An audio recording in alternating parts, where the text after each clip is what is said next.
We tend to mistake compassion for softness. We're taught somewhere along the line that compassion means tolerating abuse, keeping the peace, or turning the other cheek until we lose ourselves in the process. But that's not compassion, that's self-abandonment. True compassion, the radical kind, is grounded in courage. It requires a level of self-awareness and emotional discipline that most people never develop. And that's exactly what makes it so powerful. A super empath doesn't just feel what others feel. They sense the emotional root system behind people's actions. They understand the insecurity behind arrogance, the fear under rage, the emptiness beneath control. And when they see someone operating from that place, especially a narcissist, they don't flinch, they don't explode, they don't beg to be seen. Instead, they lean into compassion like a surgeon with a steady hand, knowing that their empathy isn't a weakness to be exploited, but a skill that allows them to stay calm in the emotional chaos others create. This kind of compassion terrifies a narcissist. Why? Because it doesn't play by their rules. A narcissist thrives on reaction. They poke, prod, manipulate, and perform, all in service of maintaining the illusion that they are powerful, central, in control. But when a super empath responds not with outrage or submission, but with quiet, grounded compassion, the game falls apart. There's no drama to feed on, no ego to tangle with, no emotional fuel to keep the mask in place. Compassion, when it's unshakable and intentional, exposes everything the narcissist tries to hide. And the thing is, radical compassion is not about fixing or saving the narcissist. It's not an invitation back into the cycle. It's a declaration, I see your pain, but I will not carry it. It's the ability to say, I understand why you are the way you are, and I still choose to protect myself. That subtle, seismic shift, empathy with boundaries, disarms the narcissist more than anger ever could, because it proves something they cannot comprehend. You can care deeply and still walk away. You can see someone's wounds without making them your responsibility. You can love without losing yourself. We grow up with conflicting ideas about boundaries. Some of us are told that setting limits is selfish. Others are raised to believe that love means sacrifice. Constant, unquestioning, all-consuming sacrifice. So when someone who identifies as deeply empathetic starts drawing boundaries, it can feel like betrayal. But the truth is, boundaries are not walls that keep people out. They are doors that remind us we have the right to decide who gets access to us and on what terms. For a super empath, boundaries are not just necessary, they are revolutionary. They are born from years, maybe decades, of giving too much, of absorbing emotional labor, of carrying the weight of relationships on their shoulders. When a super empath learns to set a boundary, it often comes after being pushed to the edge, after realizing that their compassion was never meant to be a bottomless well for others to drink from while giving nothing in return. So when that boundary arrives, it doesn't come with anger, it comes with clarity. And that clarity is devastating to a narcissist, because the narcissist has learned to treat empathy as a loophole. They test limits by playing the victim, appealing to guilt, manipulating through charm or rage or silence. They assume that if they push hard enough, the empath will fold. But when a super empath calmly enforces a boundary without rage, without apology, without explanation, it becomes a moment of rupture. It exposes just how little power the narcissist actually has. No screaming match, no emotional theatrics, just a firm, unshakable no. That no is not aggression, it is not cruelty, it is peace reclaiming its place. And that's exactly what makes it feel like a weapon to someone who feeds off conflict and control. The narcissist doesn't understand peace that doesn't revolve around them. They don't recognize restraint as strength. They expect to be either adored or feared, never calmly dismissed. But the boundary isn't about revenge, it's about protection. It says, I will no longer allow my nervous system to be your battleground.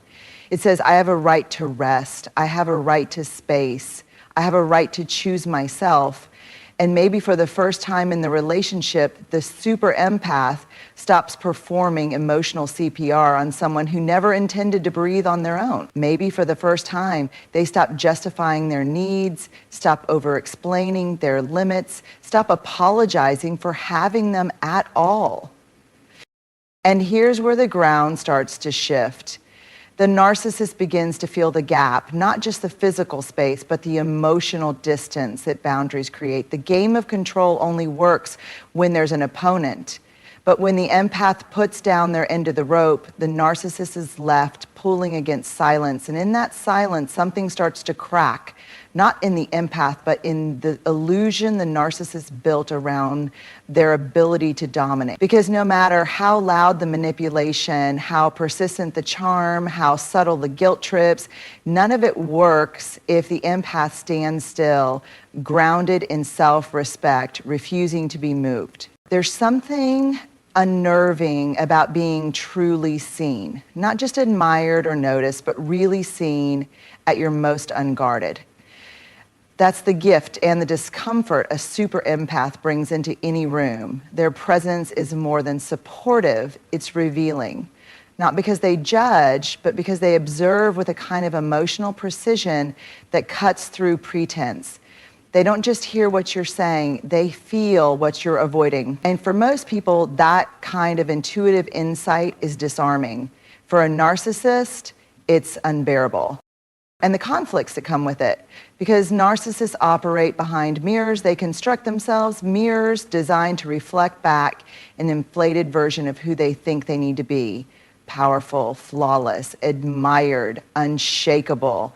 These mirrors are polished with charm, wit, superiority, and performance, but when a super empath steps into their orbit, something different happens. The empath doesn't reflect the projection, they reflect the truth. The mirror effect begins subtly. A narcissist makes a cutting remark, expecting a wounded reaction or a need for approval, but the empath doesn't bite. They pause, breathe, and look back with a kind of quiet, steady gaze that says, I see why you did that, and it has nothing to do with me. That moment, that lack of reactivity is like emotional glass shattering. The narcissist doesn't see their power mirrored back. Instead, they see the desperation behind their need to wield it. And this is where things start to unravel, not for the empath, but for the illusion the narcissist clings to. Because the empath isn't reacting, they're reflecting. Their stillness becomes a spotlight. The narcissist, so used to controlling the emotional narrative, suddenly feels exposed. The mirror is no longer a flattering surface, it's a window, and through it, they're forced to confront the parts of themselves they've spent years denying. The insecurity, the shame, the fragile ego wrapped in bravado. Super empaths don't need to accuse or analyze. Their strength lies in their ability to witness without absorbing. That witnessing becomes its own kind of accountability. And when a narcissist sees themselves through the eyes of someone who cannot be deceived, who refuses to play along, who meets their manipulation with unwavering presence, it's destabilizing. Because the narcissist begins to sense that the empath's calm isn't passive, it's protective, it's strategic, it's grounded in a self-worth that doesn't depend on external validation. This is the quiet brilliance of the mirror effect. The narcissist tries to provoke, but the empath responds with clarity. The narcissist seeks superiority, but the empath offers perspective. The narcissist wants a reaction, but the empath gives reflection. And that reflection becomes inescapable. It shows the cracks beneath the surface, the neediness beneath the pride, the control that masks a deep, aching fear of being irrelevant or unseen. What the narcissist fails to understand is that the empath doesn't need to defeat them. They only need to stop playing the role the narcissist assigned to them. Once the empath refuses to mirror the fantasy, once they hold up a reflection grounded in truth instead of illusion, the power dynamic collapses. The narcissist is left not with a victim or a follower, but with a witness. And in front of that mirror, they are forced to see not who they pretend to be, but who they truly are. There's a kind of silence that doesn't come from avoidance, it comes from mastery. A stillness that doesn't signal indifference, but signals that a person has made peace with themselves so completely, they no longer feel the need to defend their worth, prove their intentions, or justify their boundaries. That is the silence a super empath eventually grows into. And it is the kind of silence that destabilizes anyone who depends on chaos to feel powerful. Unbothered is not about pretending not to care. It's not about masking hurt with fake confidence or passive aggression. It's about having done the deep, exhausting work of disentangling your value from other people's approval, attention, or emotional volatility. When a super empath becomes unbothered, it's because they have finally stopped dancing for the crumbs of connection. They've stopped participating in emotional games where the rules always shift to benefit the one who shouts loudest or sulks longest. And for a narcissist, someone who thrives on disruption, manipulation, and reaction, this state of grounded indifference is intolerable. They push buttons. The empath doesn't flinch. They withdraw affection. The empath doesn't chase. They exaggerate, provoke, twist stories. The empath doesn't correct or explain. Instead, the empath does something that terrifies the narcissist more than confrontation ever could. They remain calm. Their nervous system no longer responds to guilt as urgency, to anger as authority, or to praise as proof of love. They don't get hooked into debates, don't spiral into over-explaining, don't rise to defend their name against every subtle jab, not because they don't feel, but because they no longer leak energy into places where nothing ever changes. This kind of poise is not performative, it is earned, often painfully. It comes after crying in secret, doubting their own instincts, gaslighting themselves into silence just to keep the peace. But eventually something clicks. The empath realizes that being emotionally available doesn't mean being emotionally exploited. They realize that their peace is not a gift to be handed over, it's a home to be protected. And so they stop engaging, not with bitterness, but with clarity. They unhook from the narcissist patterns, let go of the fantasy that their love will heal someone who doesn't want to change, and they return to themselves. That unbothered energy, calm, clear, consistent, is like a mirror the narcissist can't crack. Every manipulative tactic bounces off. Every ego-driven power play falls flat. The narcissist throws emotional bait, and the empath simply does not bite. What's misunderstood about being unbothered is that it's not passive, it's intentional. It's not numbness, it's nerve. It takes discipline to stay calm when someone is trying to provoke you.